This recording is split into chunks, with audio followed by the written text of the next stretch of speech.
Hey guys, welcome to Angela Eats LA. This is my show. I'm your host Angela, and today I have a guest with me. Hey guys, I'm Nesrin. Right now we're in Westlake, Los Angeles, and we found a brunch spot called Cafe Teragram. Let's go inside and see what they have.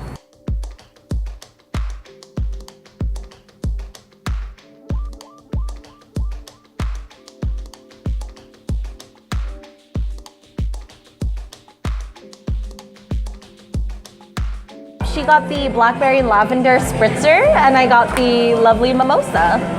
Cheers. We're about to have our first dish. This is our huevos Benedictos. Yes. Is it kind of like huevos rancheros? So I've had Benedict and I've had huevos rancheros, but I've never had them together. Ready, guys? Ooh. I'm trying to do what she's doing, you know. I'm trying to be on her level. Okay, this is not going to look pretty when I put it in my mouth. It's never supposed to be pretty. Remember, This is if it's pretty, it's not good. Oh my god, that was so good. Really good. That was already like a third of my meal right there.